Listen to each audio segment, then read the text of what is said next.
A very good morning to you. You're watching Sunrise with Sarah Jamie and Jonathan Samuels. We start with a leaked memo that's been seen by Sky News suggesting the government has no plan for Brexit. Our political correspondent Darren McCaffrey is in our Westminster studio with more. And Darren, you've read this memo and it doesn't paint a good picture of the government and the state they're in about Brexit.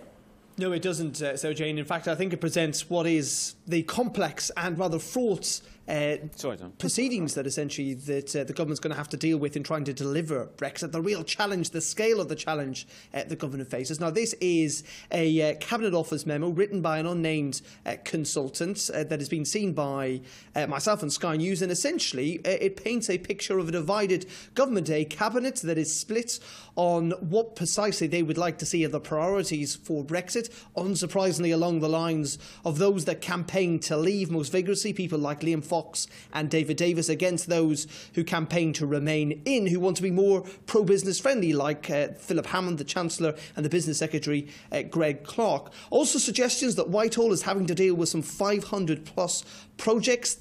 Talk about having to hire some 30,000 extra civil servants to deal with this all. And actually also looking at the complexity of having to deal with business as well, with suggestions that other businesses may hold a gun to the government's heads after they seem to give a special deal to Nissan earlier on this month in order to allow them to continue making cars in the northeast of England. So it is a reminder, essentially, of this big complex task the government have got and the difficulties it faces. Though the government this morning have been on Sky News, the Transport Secretary Chris Crayling, he's been defending their position. Well, I don't know where this comes from. It's certainly not a government report. Certainly not something I've seen, and I haven't seen evidence, and I sit on the Cabinet Committee that's planning the Brexit process. I haven't seen any evidence of the kind of splits discussed.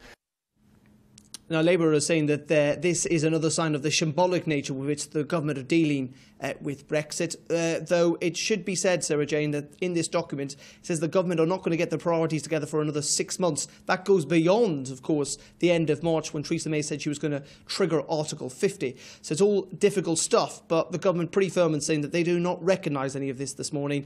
I think it is a reminder of the complex and challenging nature that Brexit will prove over the next few years. OK, Darren, more on this story throughout the morning here on Sunrise, but for the moment, thank you.